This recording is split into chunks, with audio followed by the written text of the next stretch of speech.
Em Itaporanga, pontualmente 11 horas e 1 minuto. A partir de agora, programa Vale News pela TV Diário do Vale, Diário do Sertão, canal 3 da Netline. E as rádios que retransmitem o nosso programa Pedra Bonita FM em Itaporanga, Pedra Branca FM em Pedra Branca, Alternativa de Serra Grande e também a Web Rádio Nepó. Vamos, a partir de agora, trazer para vocês as manchetes serão transformadas em notícias no programa de hoje. Policiais encontram buraco em parede de cadeia em Itaporanga e frustram plano de fuga. 6 pessoas são presas, drogas e armas apreendidas durante a operação de Polícia Civil no interior da Paraíba. Auxílio Brasil é pago hoje para beneficiário CONIS Final 2. Acusado de praticar sexo com menor na casa lá em Souza negou o fato, diz delegada. Policiais encontram... Sim, tem a entrevista com o pré-candidato Pedro Cunha Lima. Tem uma matéria ainda sobre a moagem Serra Grande e a entrevista com a doutora Thaís Moura, psicóloga, onde você vai ficar sabendo tudo e muito mais a partir de agora.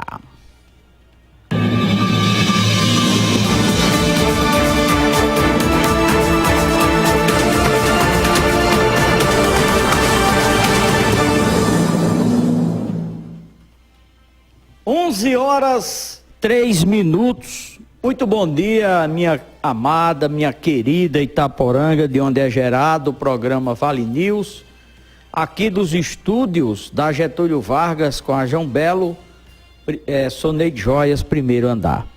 Bom dia, região de Cajazeiras e mais 68 cidades na Paraíba, Ceará, Rio Grande do Norte e em São Paulo, que retransmite a TV Diário do Sertão. E você, assinante da Netline, que assiste em casa no conforto do seu lar pelo canal 3. Retransmitem o nosso programa Pedra Bonita FM 93.9. Mandar um abraço aí para o Dedé de Pastora. Olha aí, tem um Dedé de Pastora aqui também, viu? Rádio Alternativa de Serra Grande, Dedé de Pastora lá. Outro Dedé de Pastora. Temos a Pedra Branca FM, mandar um abraço para o meu amigo Geudo. E também nós temos aí a Web Rádio Nepó, retransmitindo o nosso programa Restaurante e Doceria da Neném, mandar um abraço para Jaelso, para Neném. Temos também a Casa Lotérica, que tem uma TV lá, o pessoal pagando as suas continhas e retransmitindo o nosso programa, todo mundo assistindo. Temos Eletromóveis, uma TV lá, um abraço a vocês da Eletromóveis. Temos lá na Canaã Construções, Robinho e Ana Cláudia. E para fechar, Armazém Paraíba, mandar um abraço para Vilmar, Sergiano está por aí hoje, Júnior Pica-Pau. Muito obrigado pelo carinho de todos vocês. Pois bem, eu estive no último final de semana na cidade de Serra Grande, quando acompanhei um pouco do que é uma moagem. Para quem não sabe muito, a moagem lá é onde é feita a rapadura, a batida, o alfinim, também o mel, né? Nós tivemos lá na comunidade Quixabeira, né? Lá na cidade de Serra Grande. E vamos trazer agora para vocês um pouco do que é essa moagem, né? Conversando com o mestre Antônio. Tivemos lá eu e o cinegrafista foi Marinaldo Silvino. Acompanha aí essa matéria. Você sabe como é que faz rapadura? Tá aqui, ó. Estamos aqui no engenho, diretamente da cidade de Serra Grande. Meu amigo Saulo tá ali comendo, os vereadores também. Tá todo mundo comendo rapadura, o Marinaldo já comeu. Tá aqui, ó. E aí, irmão, como é que tá? Tudo bem? Tradição que não pode se acabar, né? Com certeza. Isso aqui é a tradição do nosso município, da nossa nossa nova Paraíba, né? Então, parabenizar a todos da comunidade, que estão todos de parabéns.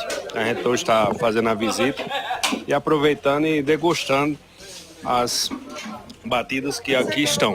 Pode olhar e estamos aí. E muito obrigado pela presença. Já desde criança que vem acompanhando, feliz aquela criança que na zona rural sabe o que é uma arte dessa, porque está se acabando, né? Existe já inúmeros lugares que fechou, mas aqui o importante é manter a tradição. Com certeza. Essa tradição é mantida porque nós paraibanos, nós serra-grandenses, gostamos de engenho, de moagem, e a gente faz de tudo para que mantenha essa tradição. Tá bom, um abraço. Obrigado, Nepó. Bom, ele falou de uma palavra aí, até eu vou dar uma pausa aqui, tradição, porque nem todo canto mais você vai encontrar esse tipo de trabalho feito nessa moagem, onde é o mel puro, repito, vocês vão ver aí, eu experimentei, não tem um pingo de açúcar, é o mel puro. Continue a reportagem. Tá aí, ó. Isso, muito bem. Agora vamos pra cá, Saulo, você que, Surim também já sabe, isso aqui chama caldeira, Surim? Isso aqui que o Marinaldo tá mostrando, como é que isso aí é o quê? Isso aqui é Lamarco, Surim é outro. Isso aqui é o que, Lamarco? É a caldeira? Isso aqui é a caldeira, né? E aqui é onde é o ponto final que chama o mel grosso, né? Isso aqui é colocado o que aqui embaixo para queimar lenha? É lenha e depois vem um bagaço da própria cana, né? E serve como combustível. Como combustível. Aí eles vêm mantendo o que? A temperatura para... Exatamente, a temperatura até chegar ao ponto de tirar o mel, né? O mel grosso e o mel fino que chama, pra né? transformar a rapadura, para transformar... Exatamente. Então, é coisa Daqui desse último aqui, que está até São Tacho, daqui que vem para as gamelas que chamam, né? Isso aqui já é o último ponto, né? Isso, como chama o ponto para virar rapadura. Com certeza. Aqui, ó, Manaldo, você já experimentou, é? Aqui, ó. Eu tenho um pouco de diabetes, mas eu vou experimentar para vocês aí, então. Gostoso demais, viu? Gostoso demais. A industrialização, Lamarco, sai daqui para ser vendido no comércio da região. No comércio local e nos municípios vizinhos, como São José de Piranhas, Monte Oré, Bonito, Santa Fé, São José de Caianas e vários outros, né? Até para alguns outros municípios mais longe. Isso é uma vez por ano, é feito, é isso? É uma vez por ano. Mais ou menos nessa época, agosto, setembro. Exatamente. É sempre todo ano, sempre nessas épocas. Época da colheita da cana-de-açúcar. Exatamente. É tudo programado. É aguado ou é com as bênçãos de Deus, chuva também? Aqui como a gente mora no sertão, é só com as bênçãos de Deus mesmo. Sempre tem. Sempre tem, e nós aqui em Serra Grande, nós sempre somos agraciados com as graças de Deus. Muito bem, tá aí, vamos continuar aqui. Parece que tem um trabalho, Manaldo, que é feito pelas mulheres, né? Ela marca ali em cima, elas fazem o que? O alfininho, é isso? Faz o alfininho, né? Que tem eles puxam, até dá um ponto, né? Eu não sei bem te informar como que é. Só elas mesmo. É só elas mesmo, porque se tivesse alguém aqui para te explicar melhor, né? Alguma mulher que pudesse lhe dar uma entrevista dizendo a realidade como que é, porque tem um ponto. E isso aí eu nunca fiz, aí eu não sei qual que é o ponto. Elas sabem na hora que chega o ponto de parar para poder ela endurecer, né? Então daqui a pouco a gente vai ver se a gente consegue filmar essas mulheres. Já estamos aqui no quarto onde é trazida as rapaduras, né? Aqui para o local onde elas vão secar, é isso? Chama secar, né? Vão secar para poder depois elas serem comercializadas. Ó. Daqui quando esfria é retirado, né? Quando é retirado e coloca ali, Marinaldo, ó. Pode lá, o Marinaldo tá filmando aí para vocês. E é impressionante a quantidade de abelhas que acompanham aqui o pessoal, né? Essas abelhas aqui nunca picou vocês, né? Sempre pica. Sempre. Você já está acostumado? Já estamos acostumados aí, não... É rapidinho, ela pica a gente e rapidinho já passa já. Elas ficam aqui, elas são, é importante a abelha também no sentido, no sentido de a produção de mel e tal. A abelha sempre é importante. É importante, mas só que esse mel que ela come aqui, ela não leva para casa dela não. Ela já come e fica por aqui mesmo. Fica por aqui mesmo. Ela não leva para casa dela não. Tá aí. Marinaldo, mostra. Tem aqui um modelo, eu fiquei curioso com o que o Marinaldo tá mostrando ali. Aquilo ali é o quê? Porque aquilo é em pezinho. Isso ali se chama batida. Ah, é a batida. É a batida. A gente sempre tira o mel da rapadura, do alfinim e o ponto da batida. Ali é o ponto da batida. Ali se chama batida. Existe, é o quê? São 3 pontos? Não, são 4 pontos. São 4? Quais são esses 4? São pontos do mel fino, mel grosso e o ponto da batida e da rapadura. Então, tem que ter experiência para poder saber a hora de tirar. Tem que ter. Porque se tem esse ponto da batida, se tirar junto com esse aqui, essa linha já não vai dar mais, já açucada já. Fica açucarado. Açucarado, só vai dar rapadura. Então, tem que tirar aquele mel mais fino, depois tirar esse, a rapadura. Primeiro aquele, depois segundo esse. Teu nome é? É Antônio. Antônio, você tem bastante experiência já no ramo, né, Antônio? Eu sou o mestre do engenho. Você é o mestre daqui, né? Então tá aqui, Marinaldo. Antônio. Antônio, eu estava comentando com um colega seu aqui, o Lamarck. Muito canto, não tem mais. A tradição já acabou. O que é que vocês têm feito para manter essa tradição? Porque sempre quem tem os baixezinhos de cana é uma tradição dos velhos que deixou e sempre eles não acabar com tudo, com a tradição que os velhos deixou, é sempre vem usando. Só que era muito tempo aqui, só que hoje caiu bastante tempo. A produção caiu. Caiu demais. Mas tem muitas pessoas que gostam dos pais, de um parente que deixou e sempre vem mantendo a... É verdade que muita gente que tem parente que mora fora, que é daqui, manda para lá, São Paulo, Brasília. Manda, com certeza, manda. Muita gente está em São Paulo que hoje não acredita que está moendo hoje, daqui a pouco já está no celular, daqui a pouco chega, amanhã já chega lá. A tendência a esperança de vocês é que todo ano tem o inverno, vocês plantam já esperando nisso, né? Já esperando, com certeza. Porque a gente que trabalha com isso tem que ter esperança em Deus, em primeiro lugar, em Deus e confiança, né? Porque a gente não sabe, né? Só quem sabe das coisas da terra é Deus. E a gente planta, é que tem um jogo, né? Esse ano é bom, o ano que vem já é mais fraco, mas sempre tem que arriscar. O bagaço, ele serve para quê? O bagaço ele serve para cozinhar o próprio mel da cana dele. Da cana dele. Mas disse que o jumento gosta também do bagaço. Gosta. O gado. O gado também. Gado, isso é ração boa para gado. Aquele que está ali fora, vocês estão guardando, é para servir como combustível? Já para a próxima, já servir de combustível para cozinhar o mel. Vocês vão moer até quando? Rapaz, aqui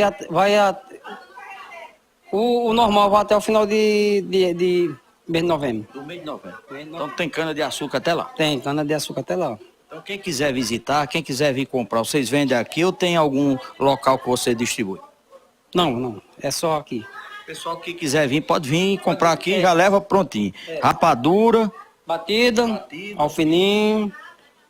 A própria mel, né? Mel fino, mel grosso.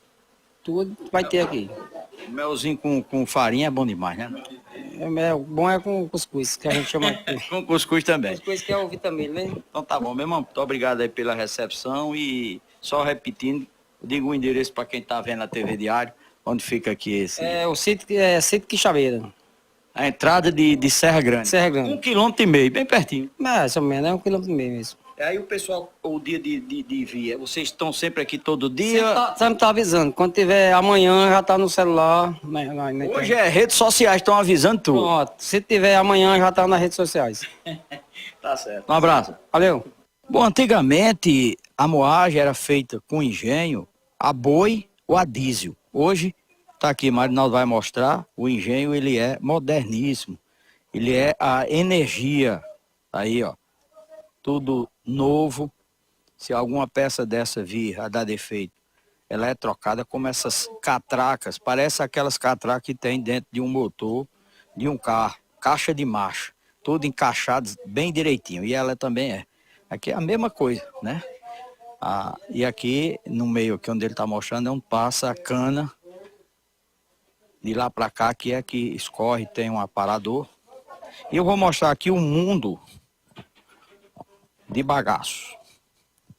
Aqui, onde ele mostrou, tá aqui, ó, vocês podem ver. Bagaço aqui é o que não falta. É um mundo de bagaço. Eu tô verdadeiro aqui, ó, num rio. Num rio de bagaço de cana. Isso aqui tudo é bagaço de cana, segundo eles.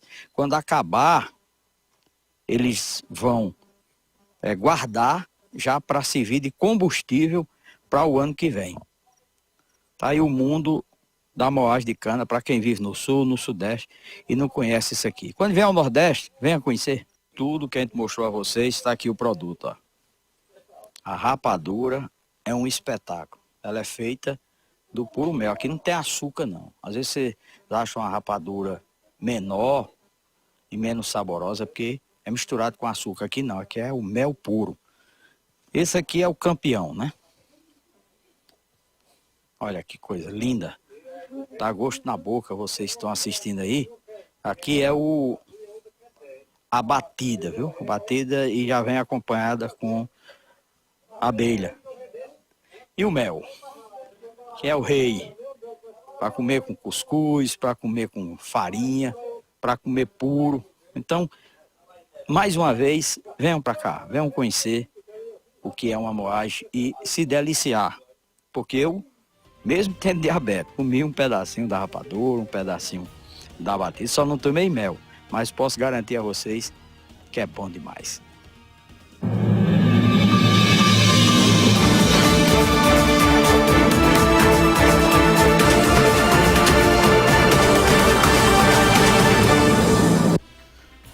11h18, tá aí. Você que não conhecia o engenho, já passou a conhecer. Ainda tem muita coisa, porque não, quando a gente chegou lá, era a parte da tarde, o pessoal já estava terminando, né? Mas já recebi um convite para voltar lá no próximo dia 30, cedo, que a gente vai pegar alfinim, muita coisa. E lembrando, se você quiser ir comprar, você vai ter que ir lá, viu? Não, já estão me pedindo mel, eu não trouxe nada não. Quem trouxe foi Marinaldo, porque ele comprou. Lá não tem, vocês vão para lá, viu? Não tem esse negócio de mender não. Que conversa, bicho.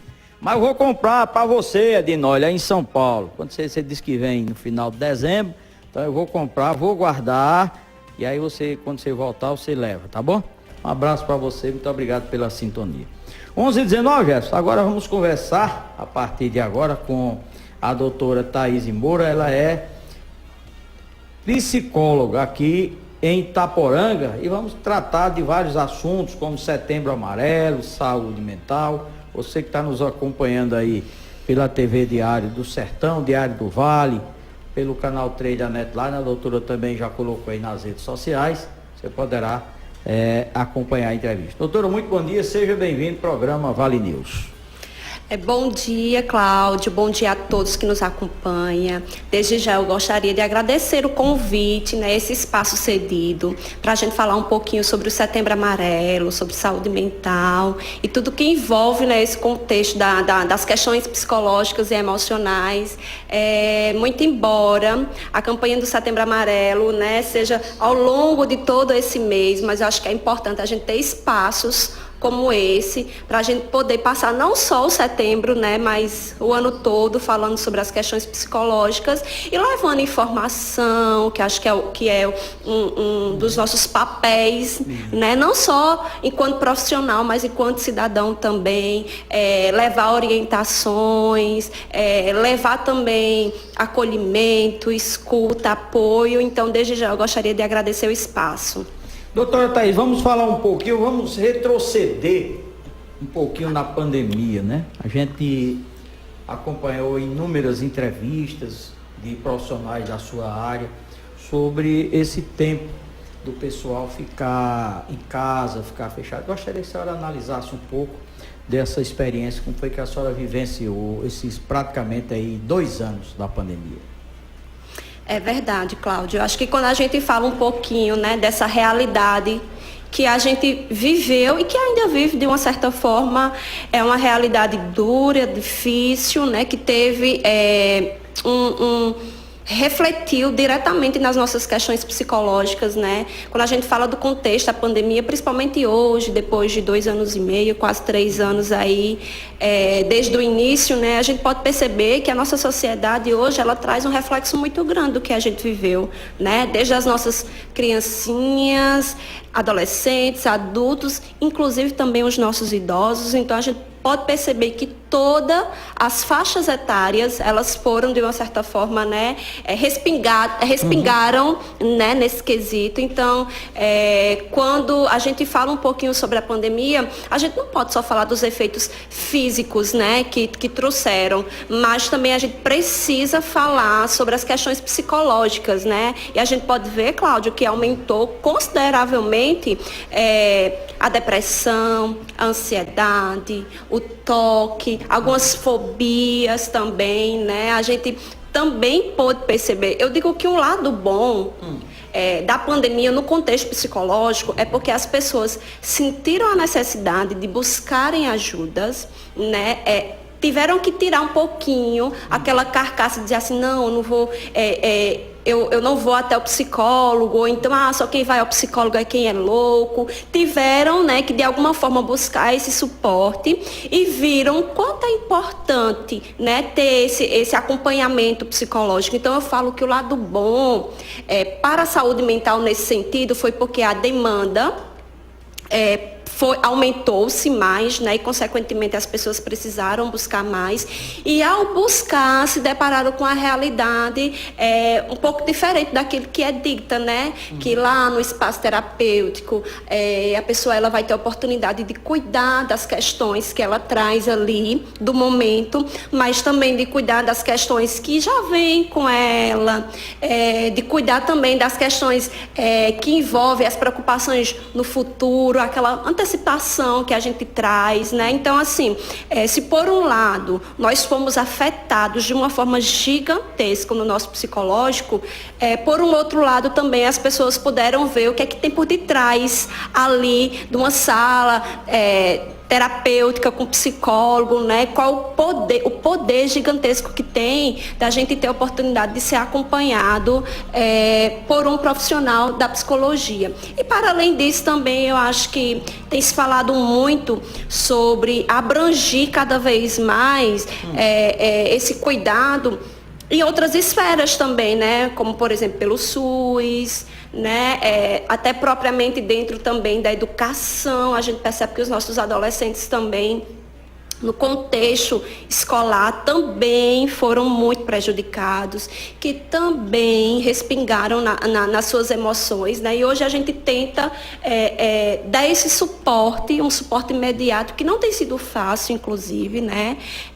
Esse ano, de uma certa forma, eu tenho trabalhado o Setembro Amarelo. Eu gosto de falar sobre o contexto da valorização da vida, a importância que a gente tem que falar sobre a nossa vida, né? E como viver ela, e como aprender a lidar com as dificuldades diárias. Mas eu acho que esse ano também, desde o ano passado, na verdade, a gente tem trabalhado o Setembro Amarelo no contexto, assim, de trabalhar as emoções do que a gente está vivendo, né? Do aqui e agora, os reflexos que a pandemia trouxe. Então, acho que isso foi muito importante. Doutora, a depressão, você adquire ou você já nasce uma pessoa depressiva? Uma pergunta que eu escuto muito, viu, Cláudio? Muitas das vezes, as pessoas, quando elas vivenciam episódios, momentos, vivências que envolvem, né, esse quadro no sentido de muita tristeza, apatia, melancolia, que não tem tanto ânimo, enfim, as pessoas de uma certa forma se remetem muito à depressão, né? Eu costumo dizer que é importante a gente avaliar no contexto bem mais amplo, como qualquer outro tipo de transtorno, né? A depressão por si só, ela não é pautada somente em uma situação específica, mas pode ser num cenário gigantesco. Então, pode sim ter uma questão lá atrás, por exemplo, na infância, na adolescência, um trauma, uma situação ali que mexeu muito, questões familiares também que mexe, né? Vivências que de alguma forma ali impactou no desenvolvimento daquela criança, daquele adolescente. E também pode ser de uma vivência atual, de um momento atual, por exemplo, um luto, questões financeiras também, o estresse, términos de relacionamento, enfim, questões no trabalho. Então, às vezes, aquela pessoa ela entra no quadro depressivo de uma realidade que ela está vivendo ali no contexto atual da vida dela, né?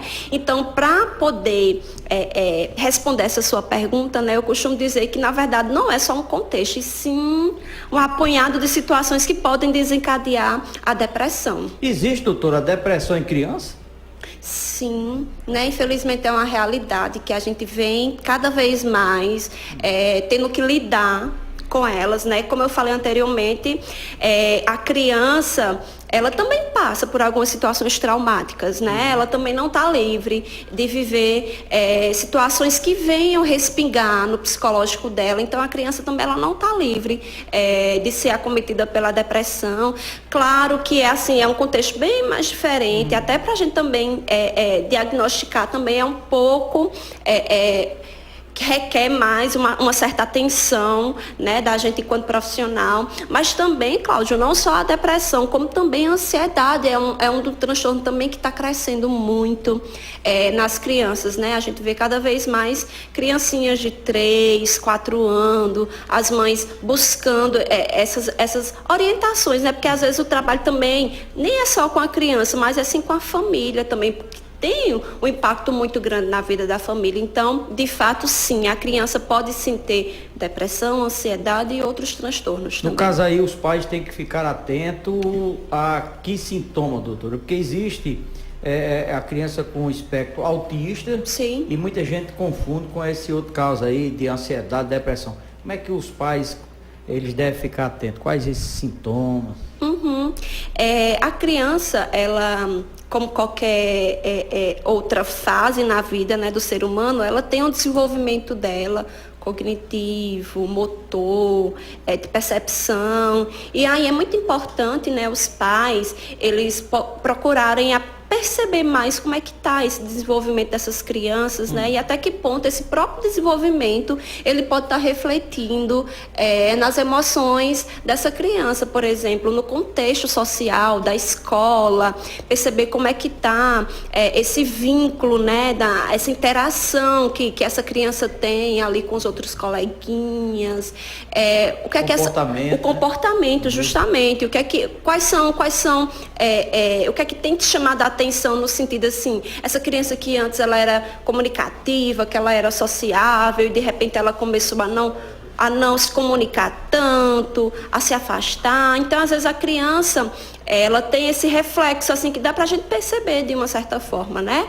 E aquelas crianças que de uma certa forma também elas têm dificuldade de verbalizar, de falar o que elas sentem. Então, inclusive é uma das questões que a gente trabalha também com os pais, tipo assim, de buscar nas brincadeiras, no desenho, ver se a gente consegue resgatar alguma informação ali, porque como elas têm essa dificuldade de verbalizar o que elas sentem, então às vezes através de brincadeiras, de desenhos, a gente consegue coletar mais essas informações.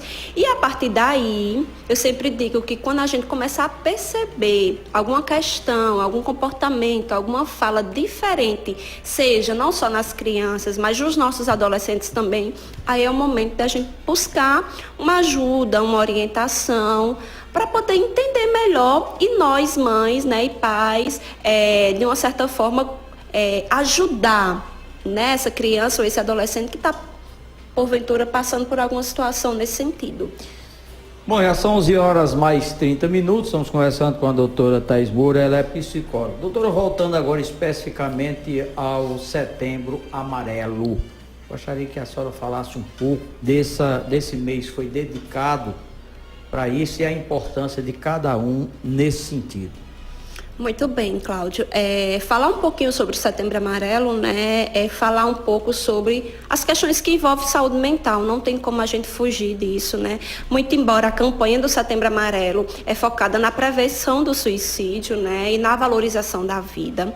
Mas eu acho que não tem como a gente falar do Setembro Amarelo e não contextualizar com as questões que envolvem saúde mental.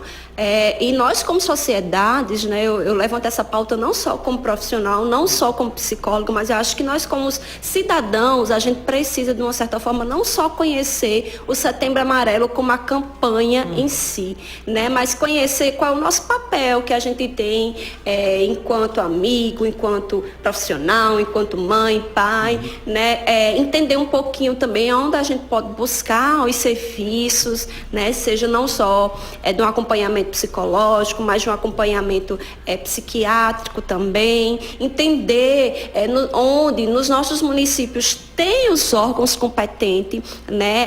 Aqui na nossa cidade a gente tem vários órgãos competentes que têm acompanhamento de psicólogo, de psiquiatra também, seja infantil, seja também adulto, né?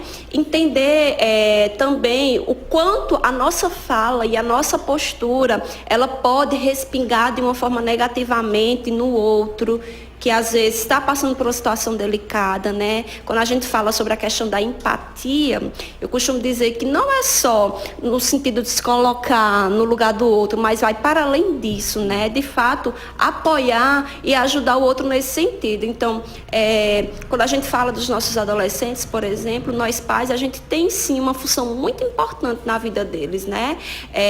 Para que a gente possa ajudar eles a lidar com essa fase tão difícil que é a adolescência, né, que respinga de uma certa forma muito grande nesse contexto psicológico neles. Então a gente, enquanto sociedade, a gente tem um papel muito importante, né, de levantar essa bandeira do Setembro Amarelo. Doutora, falando agora especificamente, porque o Setembro Amarelo é o combate ao suicídio, né? E nós já tivemos aqui o Vale do Piancó como uma das regiões que registrou um número muito alto de suicídio de jovens, né? Sim. Nós já tivemos um estudo falando sobre esse sentido. O porquê de tantos jovens, 14, nós já tivemos suicídio de 14, de 15, 18 anos, está tirando a própria vida. Cláudio, vários estudos também falam que dentro das fases, né, da nossa vida, a adolescência é a fase mais complicada nesse contexto psicológico. E está aí uma das respostas, né, o porquê que o índice é maior entre os adolescentes, né?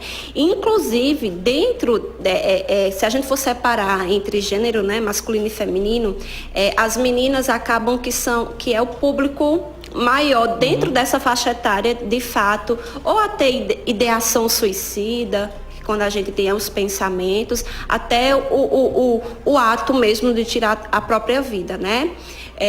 Então, quando a gente fala dessa fase de adolescentes, é um momento que a gente precisa, seja no âmbito escolar, seja no âmbito familiar, é o momento que a gente precisa dar mais suporte a eles, né? Porque por si só, eles atravessam várias questões aí nessa fase da adolescência, né?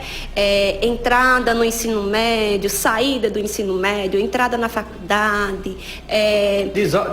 Podemos descolocar, doutor, nesse ponto que a senhora está colocando aí, desilusão amorosa também? Sim, né? Sim, desilusão amorosa, a questão do futuro, né? O que é que eu vou ser da vida, justamente a escolha da profissão, enfim. Então, esse adolescente, ele atravessa ali um contexto de mudança muito grande e que se respinga de uma forma muito direta nas questões emocionais dele. Então, por isso, uma das linhas, né, que explicam o porquê que os adolescentes acabam entrando nesse índice de ser o público que mais tira a própria vida ou tem idealizações suicidas, é justamente por isso, porque é uma fase que emocionalmente é muito delicada, entendeu? Então, justamente é essa fase que a gente precisa dar mais suporte, que a gente precisa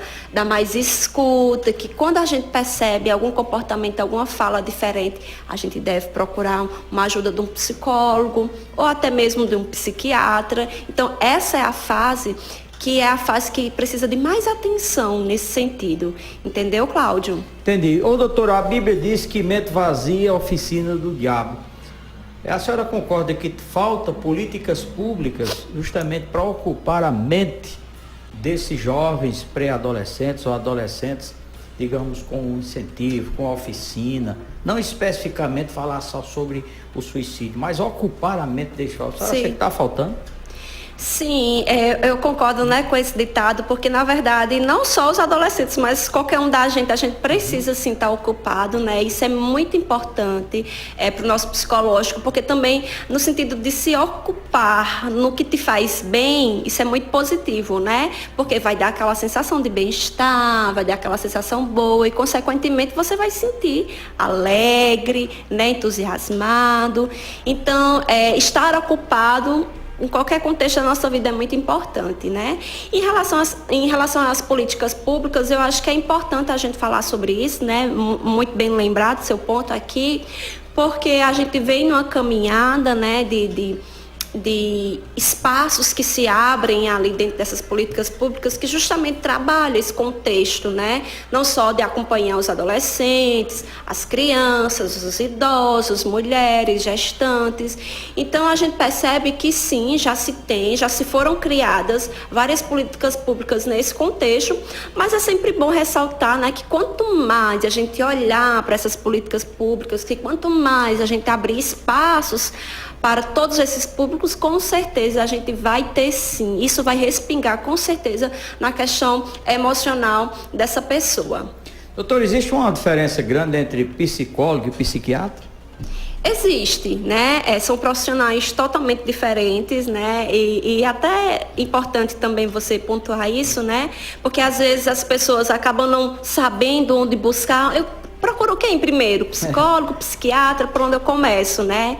Então é importante a gente saber nesse sentido, né? Porque eu costumo dizer, em linhas gerais, que o psicólogo, ele está ali para te orientar, para te apoiar, para junto contigo ali. Eu costumo dizer que eu pego na mão, né, do meu paciente ali para que nós possamos juntos caminhar e atravessar aqueles obstáculos que de alguma forma tá ali te impedindo de viver algumas situações. O psicólogo também vai te ajudar a aprender a lidar com algumas situações e algumas vivências e algumas emoções que de repente mexem muito contigo. Então, o psicólogo ele vai acabar te dando essa mão, vamos dizer assim, em linhas gerais, né? Vai te dar essa mão no sentido de te ajudar a se entender e a entender o que é que está te bloqueando ali para, consequentemente, tu ir aprendendo a lidar com essas questões, né? E caminhando na tua vida. Diferente, doutora, de alguns que dizem,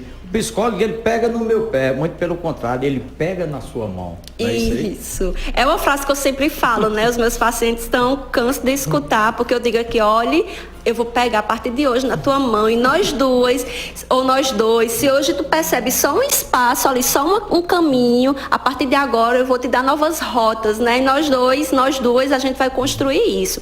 E o psiquiatra, ele entra mais com a questão medicamentosa, né? Um acompanhamento mais medicamentoso, vai ter um acompanhamento assim mais aprofundado de entender se tem outras questões físicas, algumas outras doenças físicas que também podem desencadear o momento que tu está vivendo. Ele vai dar esse suporte mais nesse sentido, né? Então eu costumo dizer que um cuida do físico e o outro cuida das emoções. E que os dois, na grande maioria das vezes, se unem, se juntam para melhor, né, trabalhar ali com as questões que o paciente traz. Então é muito importante, na grande maioria das vezes, os dois estar ali alinhados, porque o paciente, quando ele entende que ele precisa buscar ajuda, seja de um profissional ou de outro, pode ter certeza que ele já deu ali um passo muito grande. A senhora recomendaria, doutora, nesse tempo de hoje, qualquer um da gente que vive nesse estresse, trabalhando demais, conversar um pouco com o psicólogo, acho que não tem nada demais, né? Com certeza. Cláudio, eu vou te dizer o que aqui recentemente tem acontecido, né? As pessoas têm me procurado e isso é uma coisa que me deixa extremamente feliz enquanto profissional, porque as pessoas dizem assim, Thaís, eu tô te procurando, primeiramente, porque eu percebi que eu preciso de um lugar para me abrir, para colocar para fora o que eu sinto, porque a gente tem a nossa correria do dia a dia, né? E isso é uma coisa que aumentou muito a nossa realidade de hoje, a nossa sociedade de hoje, né? Então, o que eu tenho ficado mais feliz é porque as pessoas têm começado a entender que aquele espaço da terapia é um espaço que é só dela. Que a gente vai ter oportunidade de trabalhar questões do presente, questões do passado, as questões do futuro, que às vezes mexe com a gente também, né? E a gente vai ter oportunidade de naquele espaço ali, ser só o espaço dela, ou dele também, né? Então, cada vez mais as pessoas têm me procurado nesse sentido e isso tem me deixado muito feliz enquanto profissional, porque eu estou percebendo que as pessoas estão tendo um olhar diferente sobre a terapia. E isso é uma quebra de estigma que a gente vem quebrando aos poucos, ao longo dos tempos, né? Porque a psicologia ela é nova no Brasil também. Isso me deixa muito feliz enquanto profissional, porque eu estou percebendo isso, né?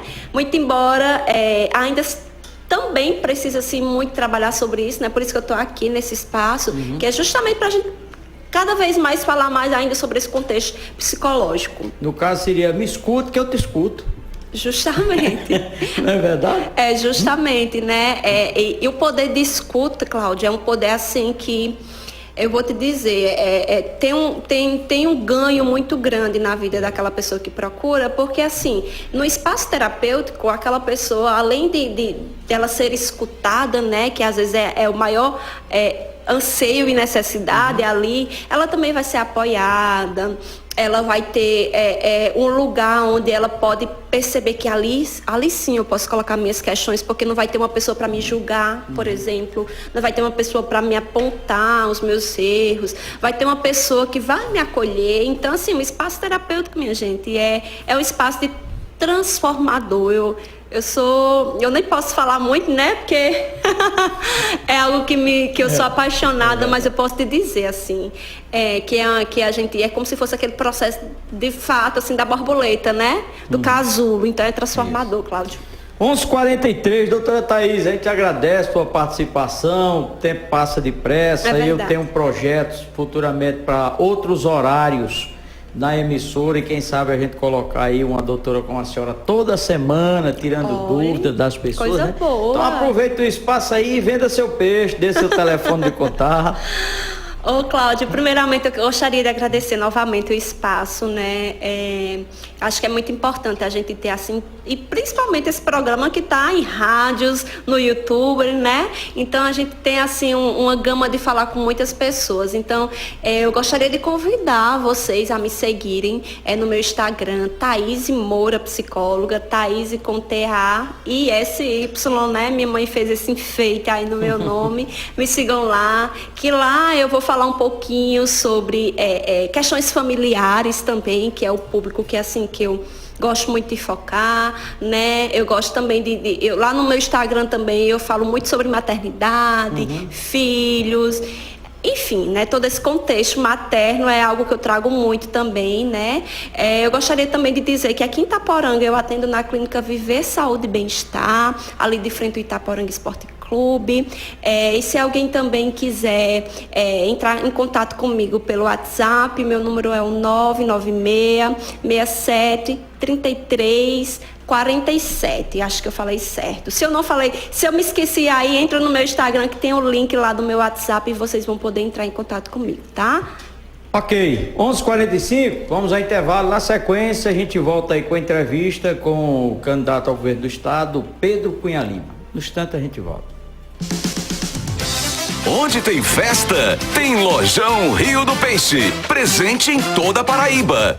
O melhor em móveis, eletrodomésticos, camas box e celulares. Tudo no precinho. Corra até a loja mais próxima ou compre também pelo site www.lojãoriodopeixe.com.br. Lojão Rio do Peixe. Aqui é fácil comprar. A farmácia feita no sertão não para de crescer. Agora com 3 unidades. Em Cajazeiras, Itaporanga e em Icó, Ceará. A Bela Manipulados continua a missão de entregar medicamentos manipulados, cosméticos e produtos naturais de qualidade, além de um atendimento humanizado e assistência farmacêutica. Bela Manipulados, há 15 anos no sertão. A Bela faz é por você. Melhore sua experiência na internet. Experimente a Netline. Oferecemos uma variedade de planos de internet e TV por assinatura para atender às suas necessidades, sejam elas residenciais ou comerciais. Contamos com um atendimento rápido e prático, feito por uma equipe especializada para melhor lhe atender.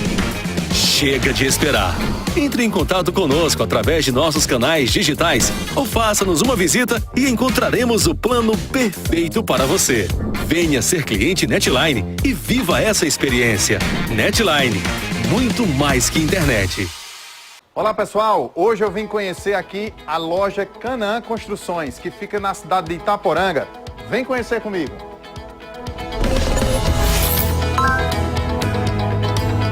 Aqui você vai encontrar tudo para a sua reforma ou construção. Aqui você vai encontrar todos os tipos de pisos e revestimentos cerâmicos para a sua casa, além de azulejos Elizabeth para a sua piscina.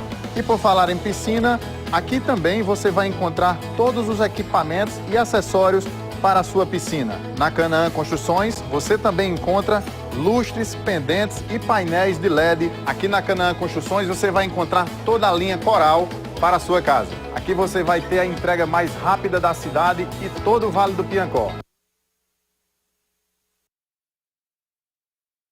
Canaã Construções fica na rua Antônio Virgulino, sem número, aqui na cidade de Itaporanga, na saída para São José de Caiana. O telefone é o 99646-5189. Siga também no Instagram, @CanaãConstru. Venha já conferir todas as ofertas aqui na Canaã Construções, na cidade de Itaporanga. Só ela que tem a melhor condição. Eletromóveis! Qualidade que não tem comparação. Móveis e eletros ela tem. Melhor preço pra você também. Compra bebê, compra neném. Na Eletromóveis tem. A facilidade que nenhuma outra tem. Compra bebê, compra neném, pra Eletromóveis vem. Na Eletromóveis tem tudo que você precisa. Compra bebê, compra neném, pra Eletromóveis só vem.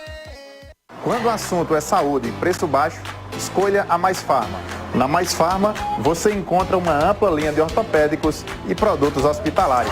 E para quem gosta de manter o corpo e a beleza em dia, temos linhas completas de suplementos e produtos estéticos. Aqui você vai encontrar também toda a linha de higiene e alimentação para o seu bebê. Venha para Mais Farma. Aqui você encontra os melhores preços e os melhores descontos da região. A Mais Farma fica na Avenida Getúlio Vargas, no centro da cidade de Itaporanga. Aberto todos os dias, das 6 às 22 horas. E para o seu conforto e comodidade, diz que entrega no 99612-8282. Venha para Mais Farma você também.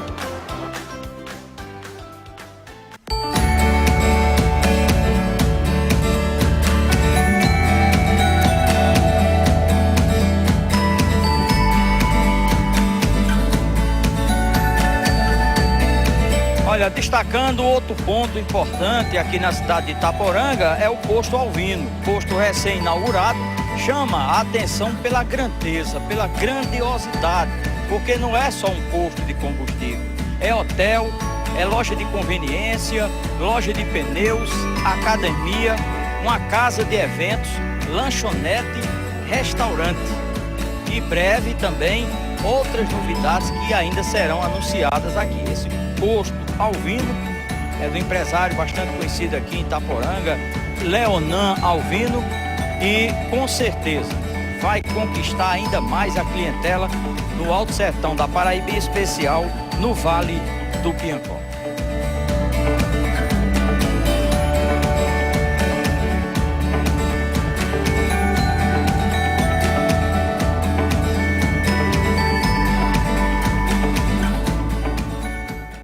Olá, sou Cláudio Nepó e apresento a vocês a TV Diário do Vale. 11 horas 10 minutos, já estamos de volta com o programa Vale News pela TV Diário do Vale e TV Diário do Sertão. E a nova TV do Vale do Piancó, e você pode acessar no YouTube.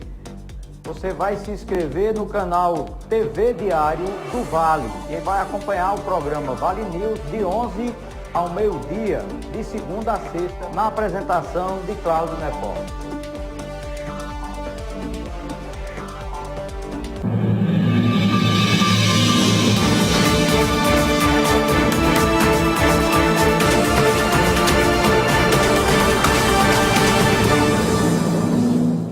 Bom, já são 11 horas 52 minutos, 11h52. Essa semana nós vamos rodar aí uma série de entrevistas que nós fizemos, né?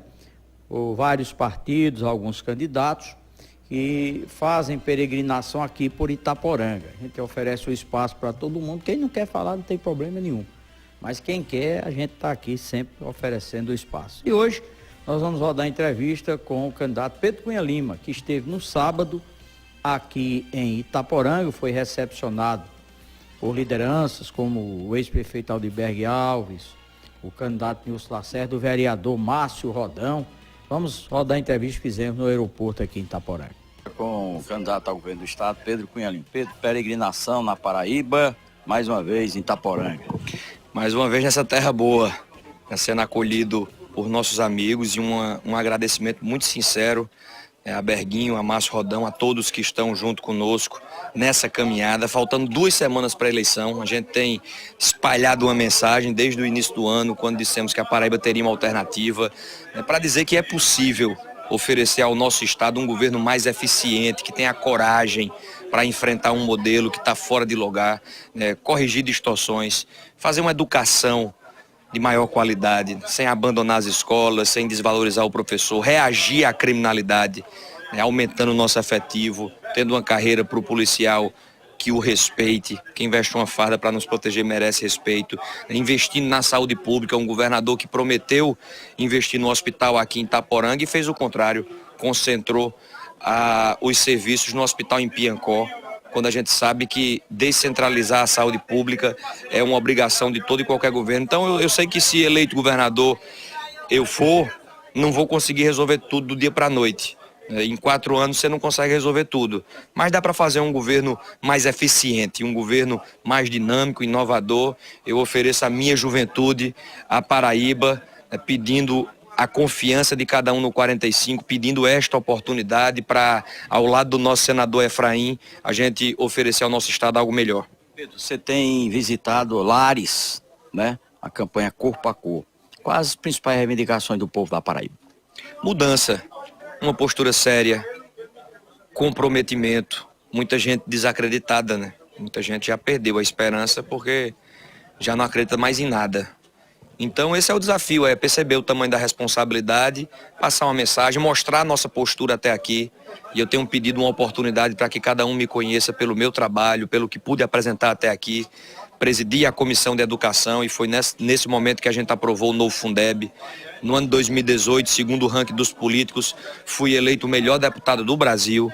Um trabalho dedicado a oferecer tudo que está ao nosso alcance, ao nosso estado. Então é momento de intensificar essa mensagem, se colocar como opção e pedir que as pessoas acompanhem de perto o processo eleitoral. No dia 2 de outubro a gente tem uma decisão importante para o nosso estado.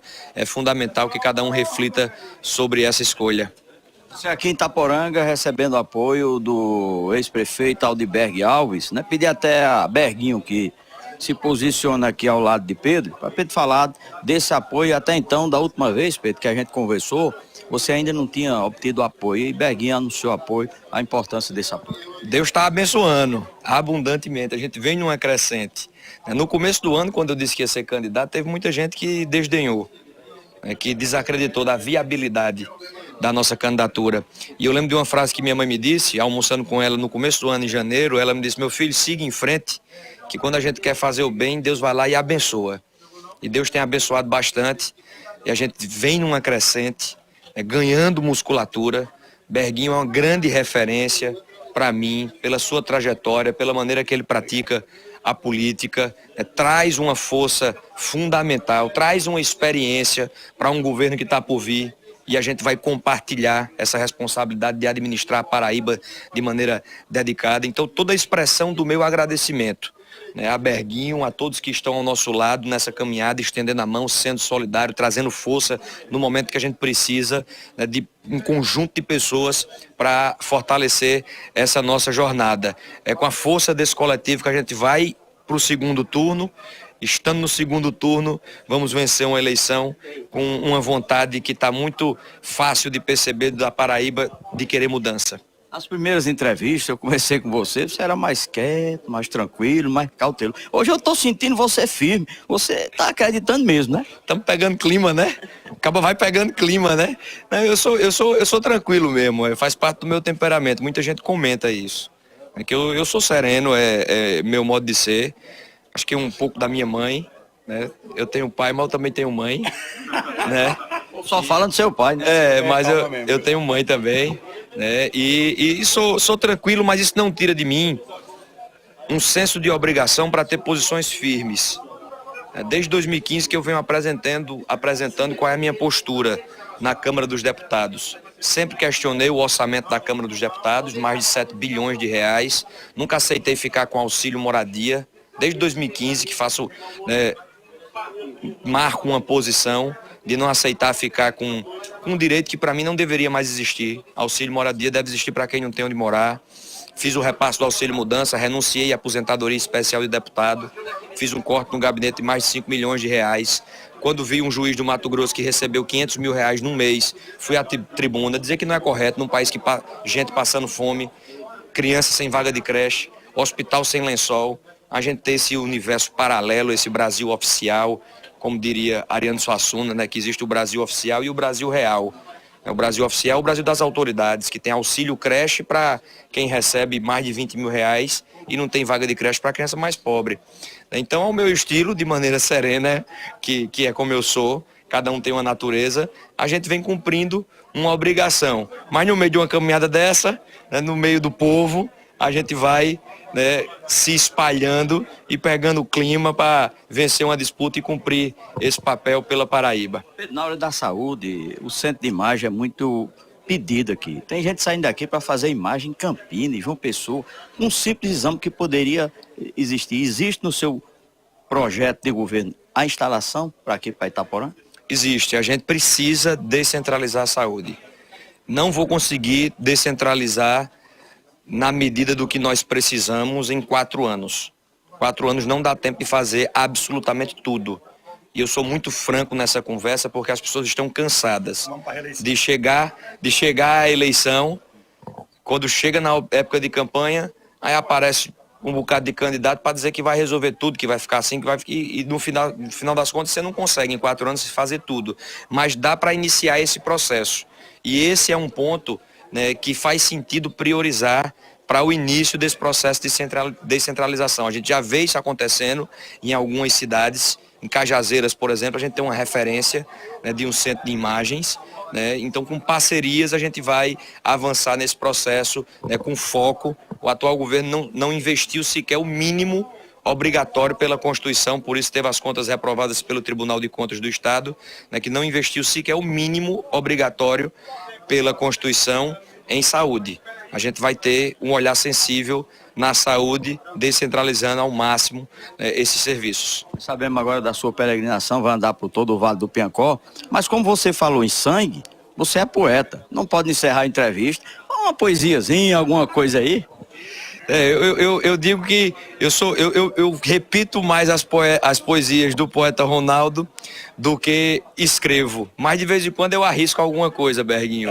E lá atrás, motivado nesse sonho de cuidar melhor da Paraíba, né, saiu um soneto que diz: e se o sonho invadir o nosso chão, conquistando o coração de nossa gente, e se for plantada aqui uma semente, e chover transformação, e se a gente der a nossa proteção, vai nascer um caminho diferente, mais humano, mais correto, mais decente, mais fraterno, que perceba a união de um povo que decide querer mais do que a briga que deixamos para trás, para ir com o sonho mais além. Paraíba vai mostrar do que é capaz, com orgulho dessa terra que nos faz transbordar nossa força e nosso bem. Obrigado, Pedro. Muito obrigado. Bom, tá aí, né? Hoje não dá tempo mais para nada. Amanhã nós temos muito mais matérias, mais entrevistas com outros candidatos e você vai acompanhar aqui na TV Diário do Vale. Vem aí, Olho Vivo, TV Diário do Sertão. Até amanhã. Tchau!